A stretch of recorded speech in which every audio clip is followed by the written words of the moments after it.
it's Jessica Leichtweisz. If you don't know me, I'm the CEO of Hope Education Services, and I'm passionate about helping families just like yours help their children with autism be amazingly successful in all areas of their life. So tonight I wanted to just jump on and do a quick live and share 3 tips and strategies that you can use as a parent to make your ABA sessions more effective. So as a parent, you're making a ton of sacrifices to give your child ABA. You're driving them from place to place. You're arranging schedules so therapists can come to your house, and oftentimes there's a huge expense involved as well. You're also probably preparing things and you're carrying things out afterwards, and you're sitting and watching your child do therapy on a beautiful day. I mean, where I am in New Jersey, it was an absolutely gorgeous day today. It's in the middle of the summer. Other kids are out on the playground and your child is inside working. You want to make sure you're maximizing it because your family's making a huge sacrifice to get this therapy. So here's what I wanted to talk about. So tonight, 3 quick tips. So here's number 1. So the most important part of ABA is always reinforcement. Almost every time there's an issue. Now, oftentimes people will hire me to come into their homes to analyze their therapy programs. I have agencies that will hire me to come and implement therapy programs, train other therapists. And then almost every time there's an issue, it comes down to reinforcement. The bottom line is that the way that ABA works is you're rewarding good behavior in order for that behavior to happen more often and more frequently. The more effective a reinforcer is, the more effective it's going to be in making the behaviors happen again. Now, as a parent, if you have a child with autism, your number 1 concern is usually that your child is able to talk, your child's able to express himself, especially if your child is young. And reinforcement is really, really important because it helps your child to know and understand that they're engaging in a correct response. It's not always about rewarding good behavior. It's about rewarding correct behavior. And oftentimes it's not so much you're rewarding them for complying, but you're teaching them that they're actually giving you the answer that you were looking for. So reinforcement is absolutely critical. There are things that you can do as a parent to make reinforcement more effective. Now, if you don't know what reinforcement is, I would urge you to go to parenttrainingvideos.com. That's my YouTube channel. Subscribe to it, number 1, first of all, because I work really hard to put those videos out there, and I love to see the numbers go up every week. But go onto that video. There's a ton of videos about what reinforcement is. But essentially, reinforcement is anything a child wants at the time that you're going to be able to reward them with. So if they want it, it's a reinforcer.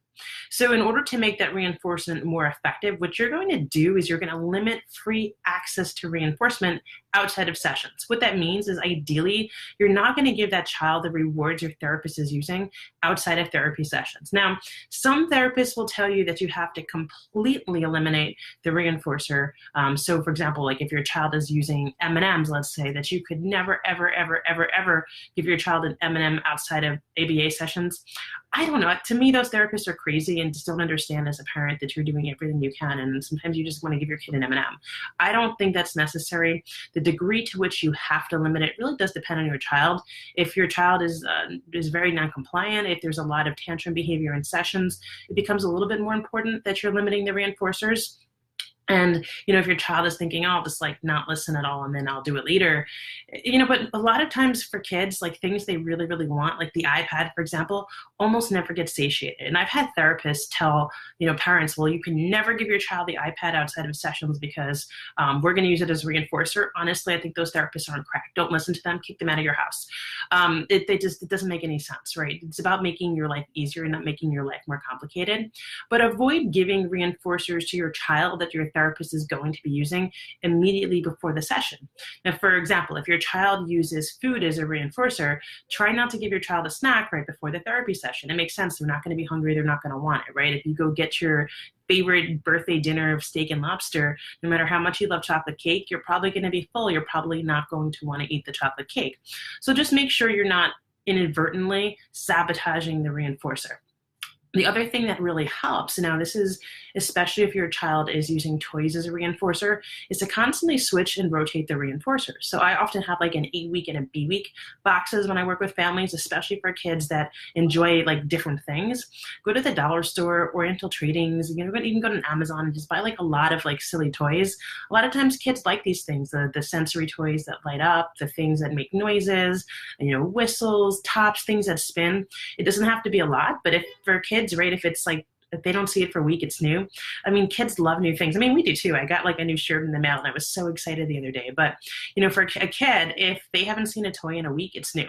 So if you limit the toys and you like change them and recycle them every week, they're going to want to play with it. They're going to be much more likely to be willing to work for it. And they're going to be much more motivated to get it. So that will help make it a more effective reinforcer. So that's kind of also related to our second tip and strategy. And that's when it comes specifically to the stimuli that you're using in ABA sessions. It's really, really important. Now you can carry over, and I want to make this a really clear distinction. As a parent, you should always be carrying over what your therapist is doing, but do not let your child play with the toys your therapist is using in a different way. So here's an example. I have a child I work with, and he was doing really, really well with the puzzles. And he is a nonverbal 2-year-old with autism. He has a diagnosis very early. He engages a lot of sensory behaviors. He loves to line things up. Now, that's not necessarily a problem, but the child has one puzzle. And I was teaching him to do that puzzle, and he was getting really, really good at it. He was starting to be able to put the pieces in. He was starting to be able to match it. And then mom started to give him the puzzle because he was enjoying it. And he would line them up, and that's all he would do with the pieces. He would line them up. Now, it happened to be a train puzzle. It didn't even really look inappropriate. If the puzzle wasn't one that we were using in therapy, I would tell mom, like, yeah, no problem. I mean, let him play with it. It's good. It's keeping his attention. I'm not one of these people who will tell you, like, you have to interrupt stereotypy all the time, every time. Again, I think those therapists, they're nuts. They don't understand as a parent. They're there to make your life easier and not to make your life more difficult. So, for me, it's not about constantly interrupting it. It's fine to play with it that way. But when you're using it in therapy, you're going to be inadvertently sabotaging their success because they don't know how to play with it, right? If they knew how to play with the puzzle, we wouldn't be teaching them to play with the puzzle. So you're kind of unintentionally teaching them they can play with it in a different way. It makes it harder for them to master the skill. Now, some children who get ABA, they respond and they do really, really well. The numbers are 40% of kids who start ABA and get 40 or more hours a week at a young age. That's between the ages of 2 to 5. They'll be able to go to kindergarten and start in a mainstream setting and test in the typical functioning range on their standardized testing. So some kids can do really, really well. There's been so much research and billions of dollars that have gone into figuring out why some do really well and some kids don't do as well.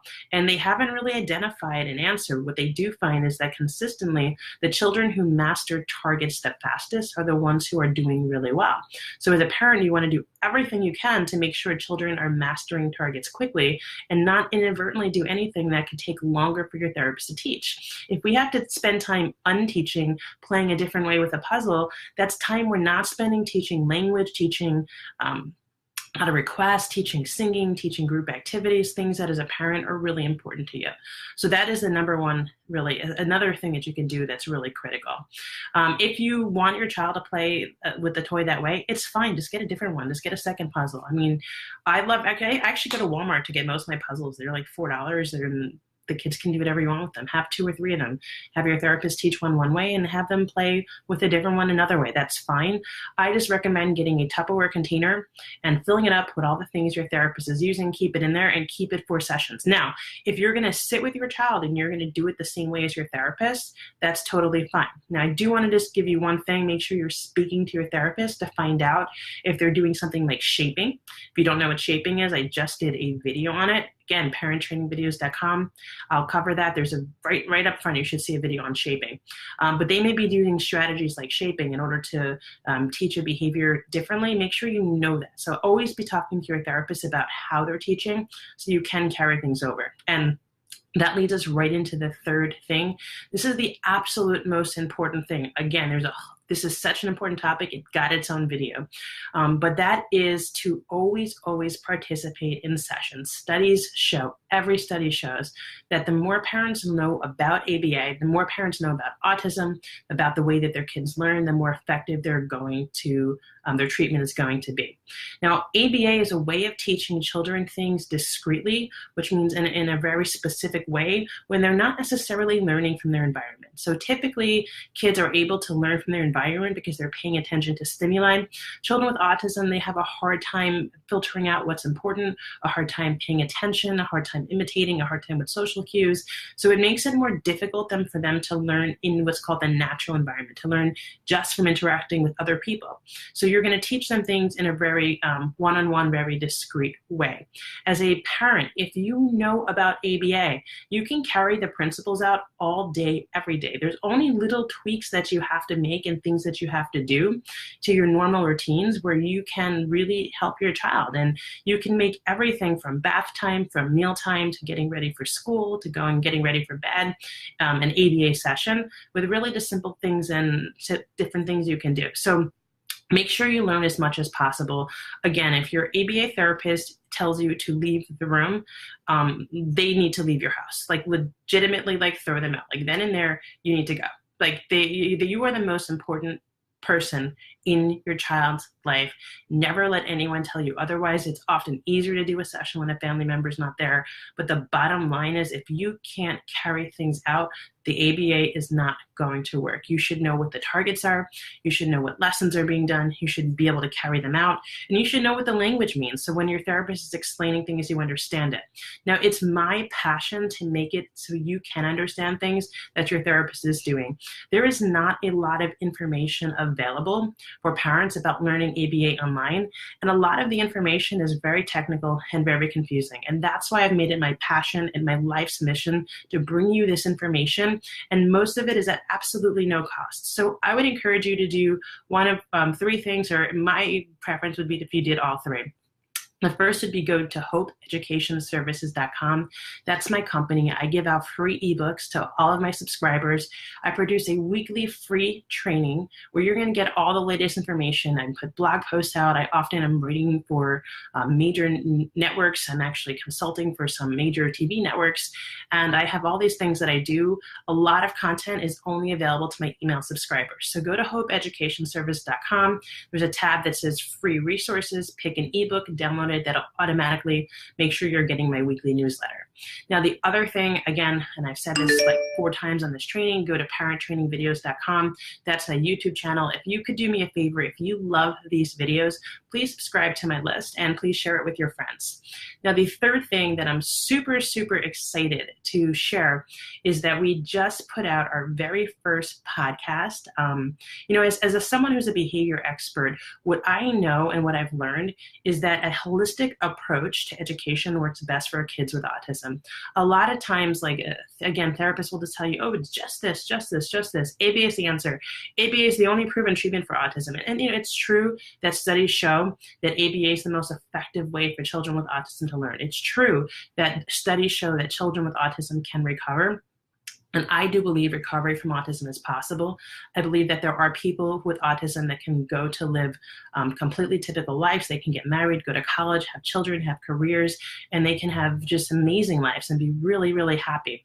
What I've found, though, is that the parents who are doing that are not the parents who are doing a one modality approach. They're not doing a one-size-fits-all approach. And I'm a big believer in, it's on the quote on my Facebook page, on my personal page, one size fits no one in the field of autism. So what I am committed to doing is bringing you other professionals that practice in different modalities than I do to make sure that you never, ever miss anything. So I have nutritionists, I have naturopathic doctors, I have speech therapists, occupational therapists on board, financial planning experts. I have experts that are going to come and just talk about kids with autism and dyslexia, kids that are about autism and depression, kids about autism and sexuality, kids with autism and anxiety disorders. I'm going to make sure that everything you have that you need, that you can come to my company to get help. And I'm going to do that by collaborating with other people. I have a large, extensive network, and it's really my privilege and pleasure to make sure you can benefit from all of that. So the website for the brand new podcast is Unlock the Code. And Each episode, we're going to solve the mysteries of autism and unlock the code for you so you can help your child be successful. So thank you so much for taking your time and tuning in tonight, whether you're on live, whether you're watching the recording on the Facebook page, or whether you're watching the recording on our YouTube channel. We are so grateful for you. I know that there's so many places that you can go to learn, and I just really appreciate you choosing and to learn from me. So make it an amazing evening, and I look forward to seeing you again next week on our Facebook Live.